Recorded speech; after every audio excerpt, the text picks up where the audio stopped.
cake, gusto mo? Ice cream cake. Ayan. Ang ganda, di ba guys? Sarap, ang fresh ng ano. Sige, B-roll tayo. Pag-usapan natin yung cost of living. Kasi nga, Pero parang ginagawa namin to. Denga, para karaoke.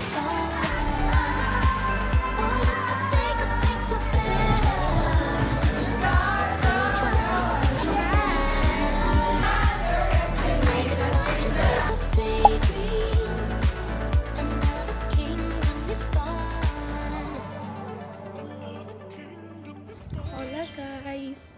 So, nakalabas na kami ng bahay. Alam nyo ba, medyo natagalan kami kasi, ang tagal ko. Kasi, natapos kami, parang, 5 talaga, like, ready na. Tapos, parang iniisip ko, 5:30 yung bus. Tapos, mga 5:05, na-realize ko na, Everyone. 6 p.m. pala yung next na bus kasi nga Sabado ngayon. Dapat, sumakto na kami dun sa 5 p.m. So, ayun. Wala kang magagawa, wala kang choice. Pero pag siya yung nalilate, nagagalit ako. Pero pag ako yung nalilate, wala kang magagawa. Ayun. Hindi tayo dun sasakay sa usual na pinag-iintayan natin dun sa bus stop kasi dito tayo sa main na stop. So dito ano ba yun? Dito yung una na stop sa fronton siya. Fronton yung bus stop, yung lugar. Pumuna kami dito guys. And alam nyo ba guys, ito yung di ba yung nasa likod, napakita ko na sa inyo last time na maraming playground dito, maraming parke dito talaga. Kaya kung may mga anak kayo, for sure guys, mag-enjoy talaga sila dito. Diba? Kasi dito lalo na pag may mga bata ka talaga na parang hindi mo po problemahin. Masyado. Yeah. Hindi masyado po problemahin. Kasi parang, di ba nga, yung mga nanay dito, tatay dito, hinayaan lang nila na maglaro yung kids nila. Saka kasi diba, tingnan mo, pag sa, nung nasa Pinas tayo, yung mga pamangkin natin, parang dinadala pa sa mga like, Kidzuna, ganyan, correct. sa mga mall na merong mga playground na pwede silang maglaro, tapos magbabayad pa per hour, ganyan. Tama. Dito, wala kang ganun. Labas lang kayo, punta kayo sa park, sa playground. Laro na sila doon. Kasi ano dito, kompleto lang. Kompleto na yung laruan nila. Saya na sila. May mga kalaro pa sila. Tama. Oo nga, nung galing. Sa atin kasi talagang parang siya business siya talaga, Oo, no? ginawa siyang business. Kasi nga, Walang ganun parke, walang mga Available playground. dito, tingnan mo, parke lang, may mga slides, may mga bubong, carpet, Tsaka talaga siya, no? Yung panglaruan. laruan talaga. Hindi siya yung parang normal lang na slide, normal na siso, di ba? Ito talagang parang yung mga nakikita natin sa Kidzuna. By the way, guys, tingnan nyo. Bago na yung, dito, yung bus stop. Nung nakaraan, guys, sobrang simple lang talaga nito as in. Tapos walang mga ganyan na nakalagay na Junta de Castilla y Leon. Ngayon, guys, pak na pak. Sobrang ganda. Tapos ito, alam nyo ba, school to. So, ayun, kung makikita nyo nandun, yung school. Tapos may court dito na ngayon, basketball. Tapos ito na yung bus natin, guys.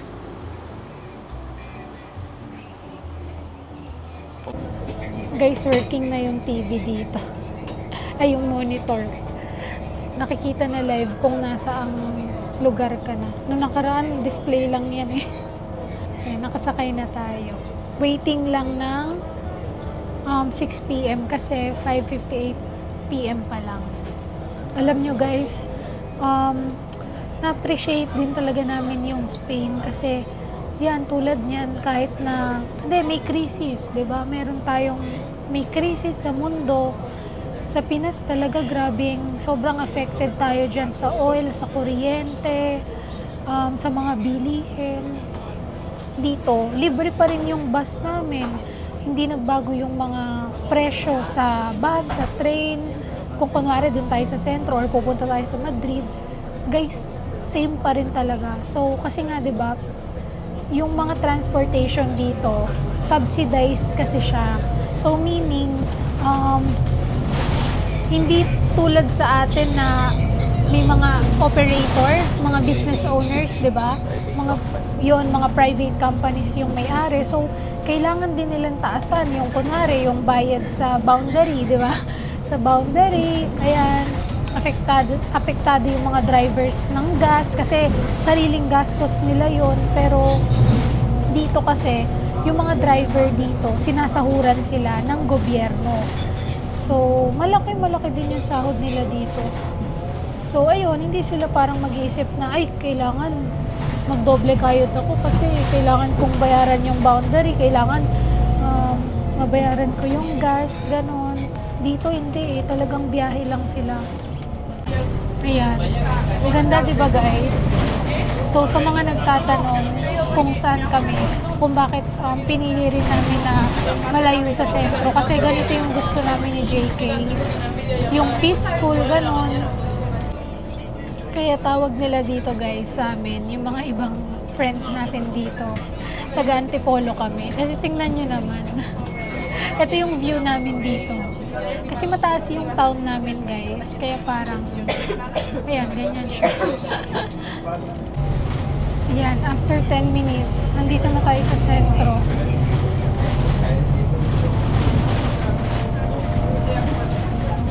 Ano, diba? Nandito na yung mga apartment guys. So, ayan, kung makikita nyo. Yan, yung mga per floor na yan, mga apartment yan.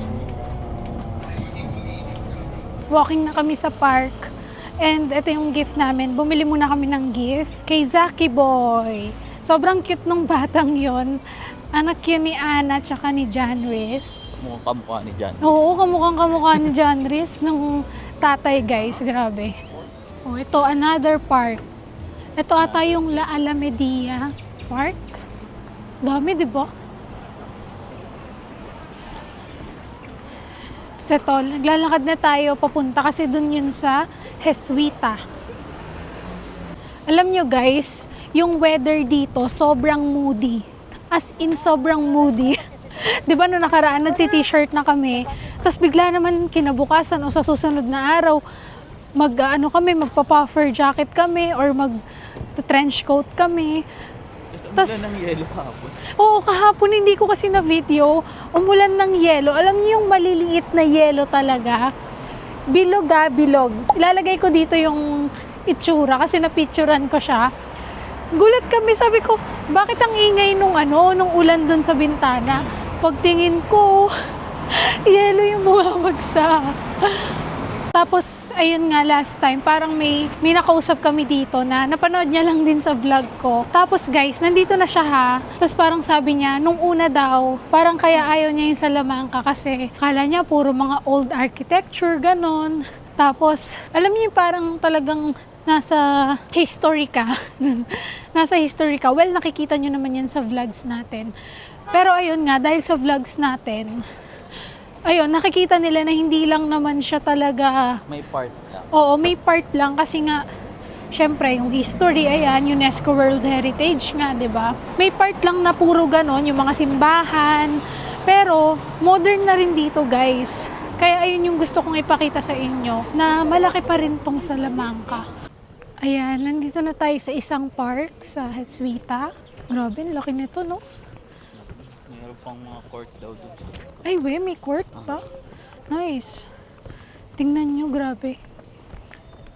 Grabe guys, sobrang ganda. Sana meron ding ganito sa Pilipinas, no? Ang daming naghahangad nito, talaga. Ang dami ko nababasa. Si Mimiya, nakita mo? Sabi ni Mimiya, sana daw. Ayun, may mga parke na nga daw sa Pilipinas. Which is, totoo naman. Iba yung feeling. Sino to? Si Aika Girl. Aika Girl! Tapos na. Natapos na? Hindi, may pasok ako. Saan sila? Hi ka muna sa vlog. Hi, ganda-ganda niyan. Talagang daming umaaligid na Espanyol. Saan sila banda? Ano sila sa Bajan Dulo? Dulo. Diretso lang. Okay, gracias.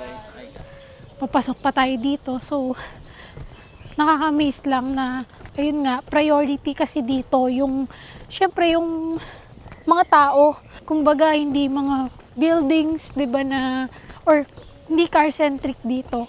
Kaya kung makikita nyo, bakit kahit may mga pera yung mga tao dito, nagko-commute pa rin sila. Kasi nga, kung hindi naman talaga nila kailangan, like, kung hindi naman sila nakatira talaga sa probinsya talaga na pihira yung bus, or wala silang business, kahit pa paano, nagko-commute lang talaga sila. Ayan, tignan niyo yung nasa likod ko. Mga nagkamustahan ng mga lolo. Nakakatuwa guys, alam niyo last time, di ba, hindi ka kasi kasama nun, nandun ka sa Diegos nun. Pumunta ako nun sa Puente Romano kasi nga, Pumunta ako sa Puente Romano kasi andun sila Queen last time. Tapos, yung 3 lola doon, nagkikwentuhan, nakaupo. Tapos, maya-maya, sinundo sila ng 3 asawa nila. 3 lolo, sinundo na sila.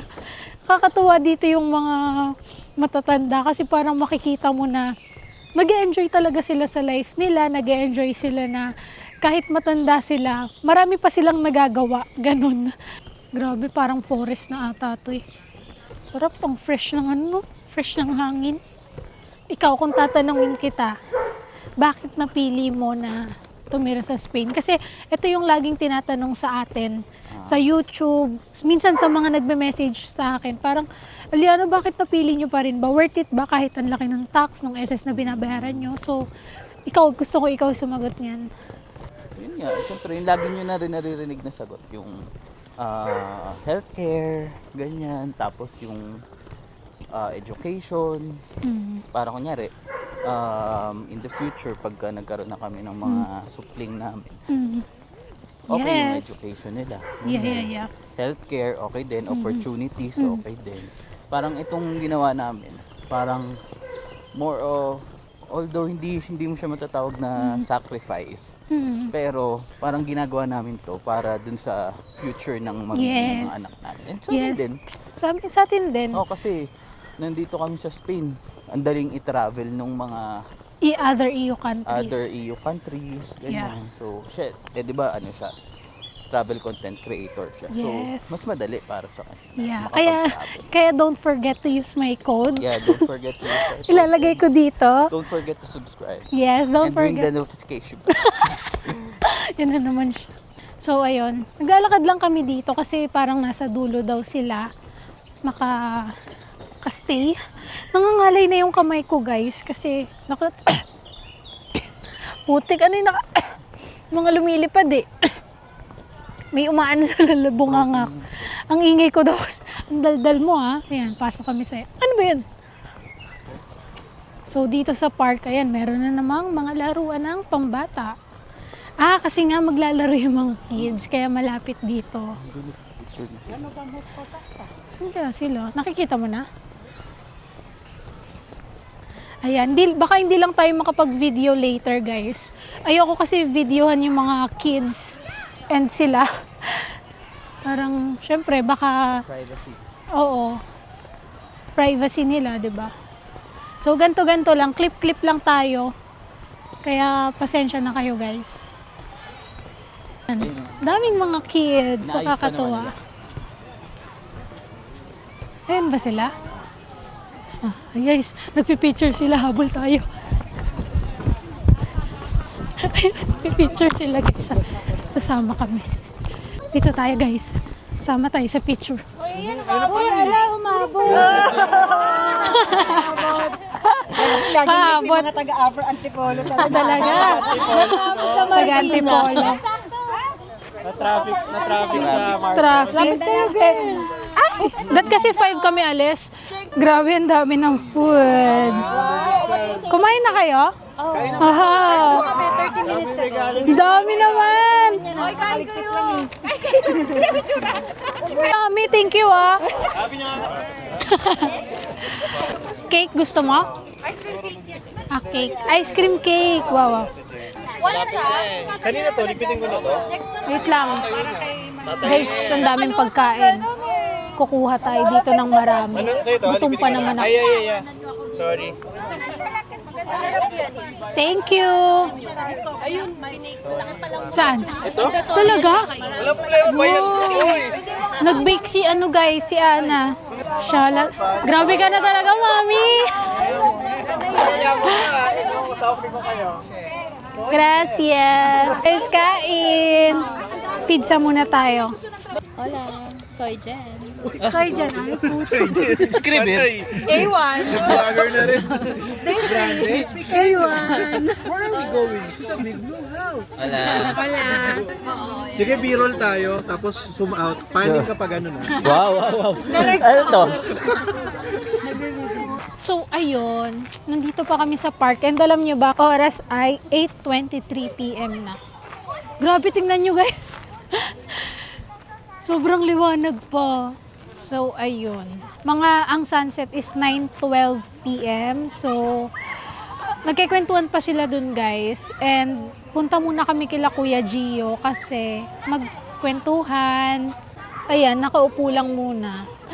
So, ayan guys, pag-usapan natin yung cost of living. Kasi nga, eto, ang dami rin nagtatanong nito. Kasi minsan nga, di ba, parang sa page ko talaga guys, sobrang dami nagtatanong. So, naisip ko na gawa na lang din siya ng YouTube vlog. Well, meron naman akong mga mini vlog sa TikTok, sa Facebook, sa Instagram. Pero eto, baka hindi nyo kasi napapanood. So, yung binabayaran namin sa renta is 550 euros. So, monthly yan.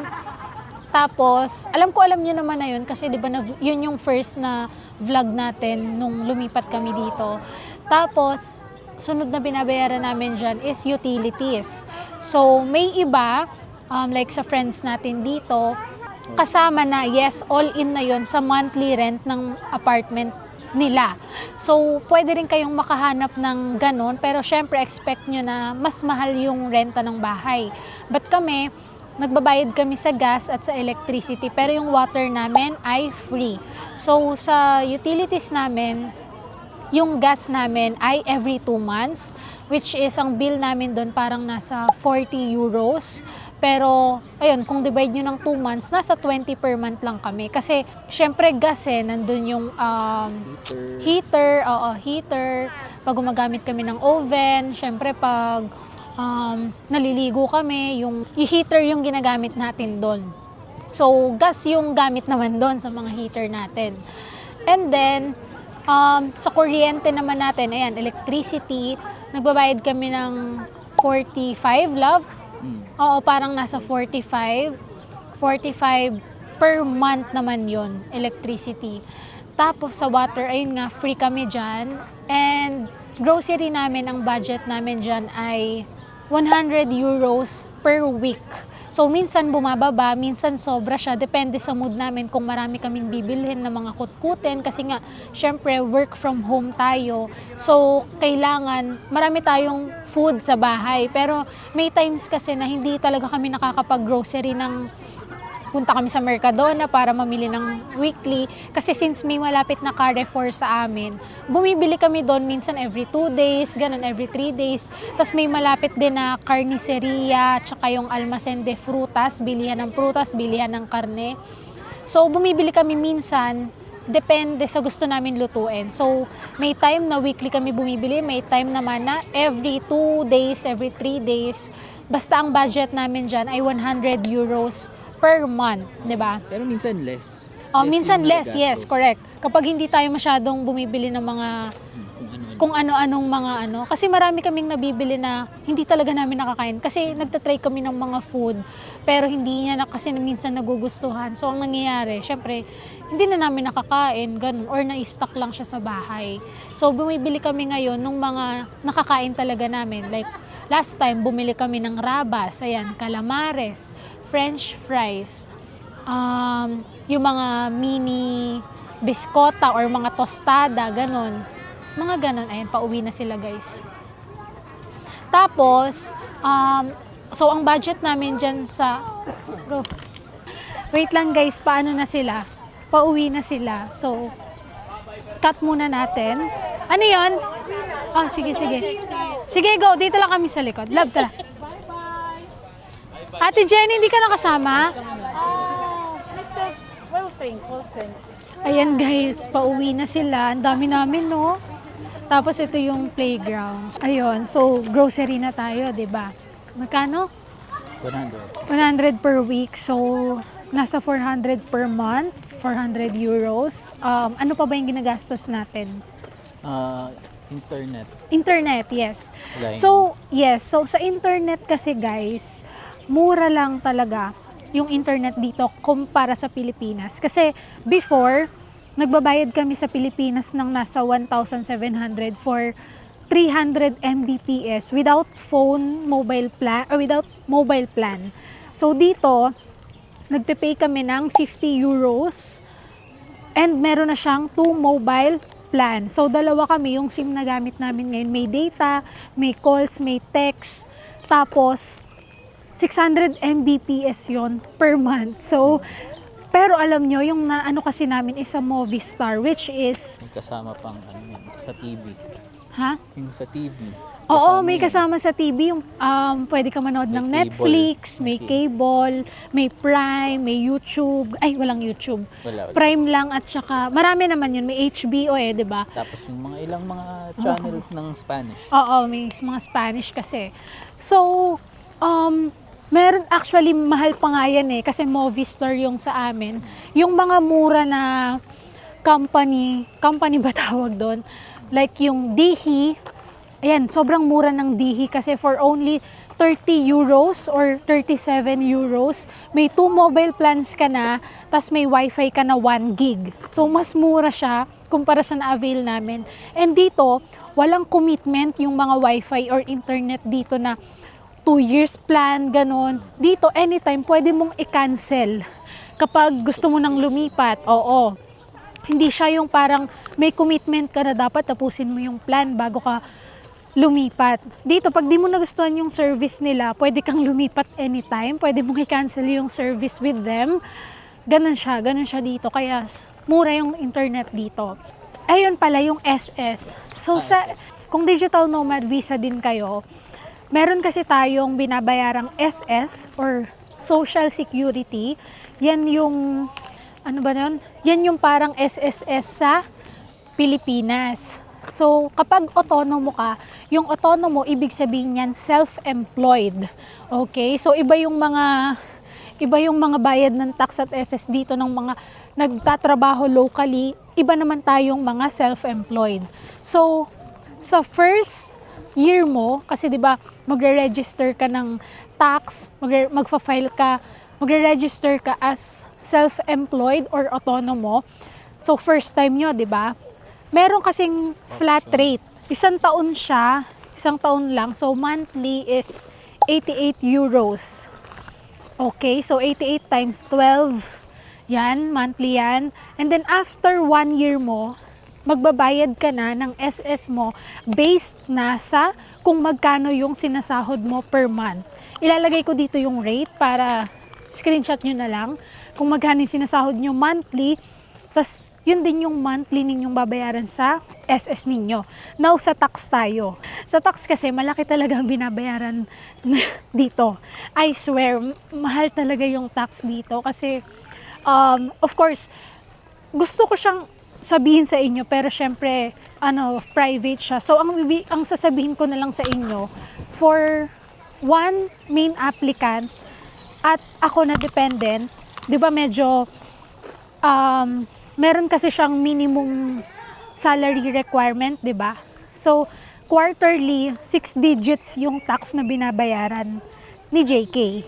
Ganon. So, ikaw, may rate din yung sahod na yan, parang nag-start siya ng 20%, tas ang pinakamataas is 47% sa sinasahod mo. So, di ba, very progressive din siya, kasi the more na malaki ang sinasahod mo, malaki din ang tinatax sa'yo. So, ganun siya, okay?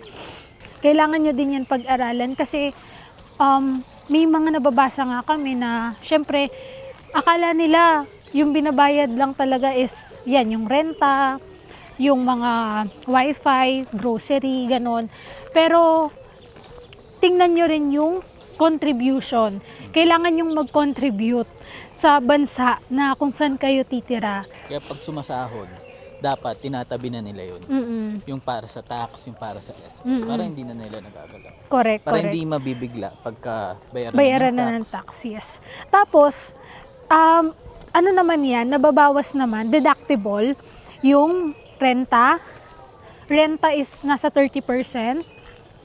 Yung wifi, 100% kasi syempre, remote worker ka. So, kailangan mo talaga ng wifi. Ano pa ba?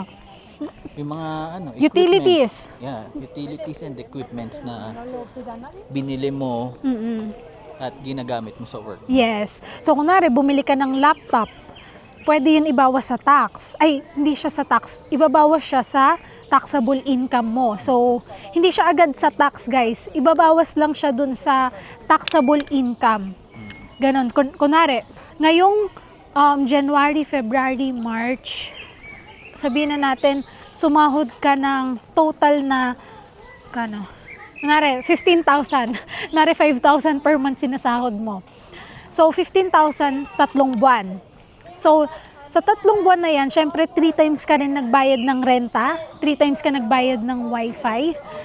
So, ibabawas yon sa 15,000 na kinita mo. Now, kapag nabawas na yung expenses doon sa income mo na yon, tsaka siya kukumpyutin kung magkano yung tax na babayaran mo. So, kunwari, ang total ng expenses mo ay 3,000 euros.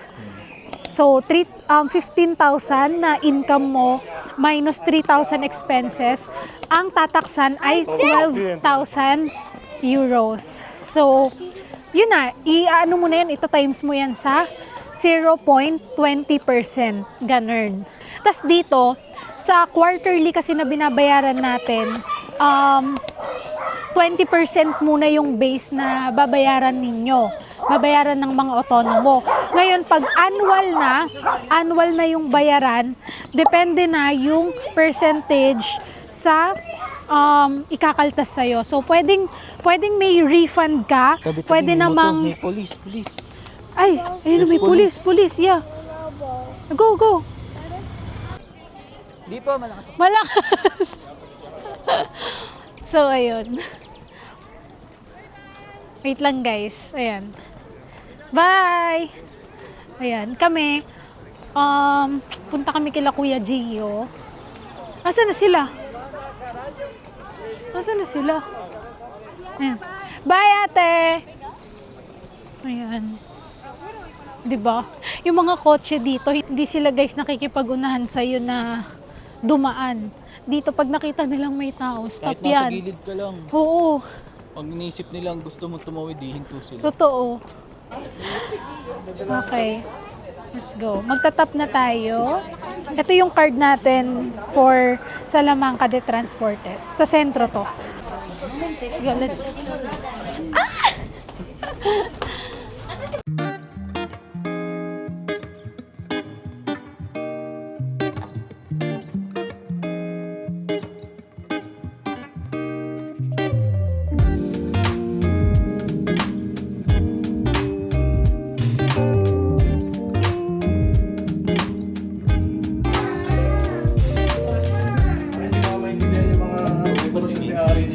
Parang award na.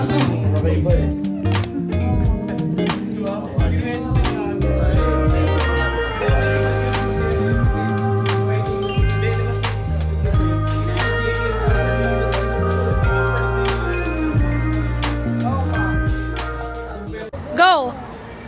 Hola, soy Manolo de Salamanca. ¿Estamos? Venga para karaoke. Let's go! Vamos!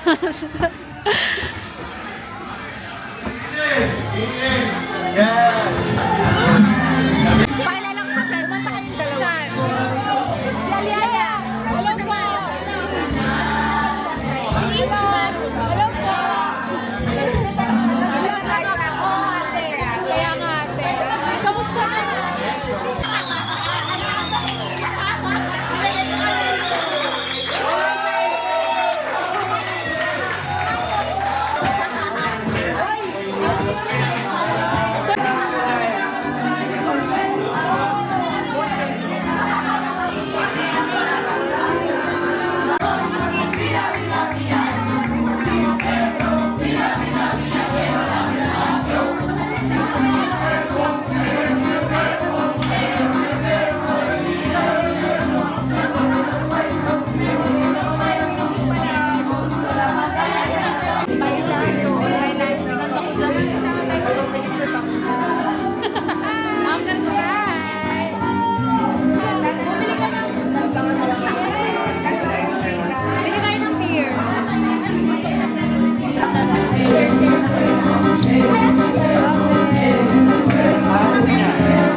Galing ni Marco.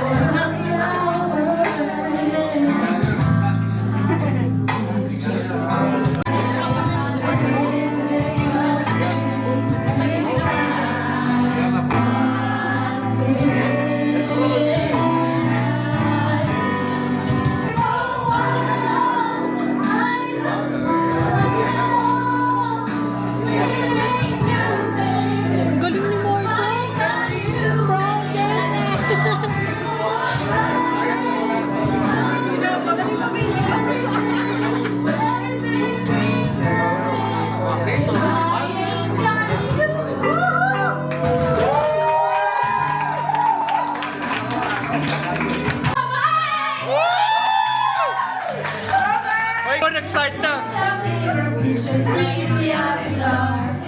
Finally, I can see your crystal clear. Go ahead and sell me out and I'll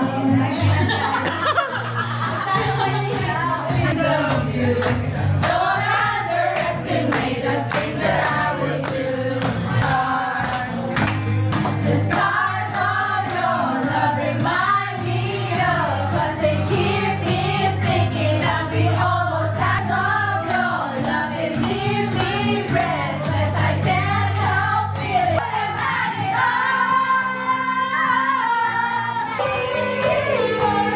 you have a heart and soul.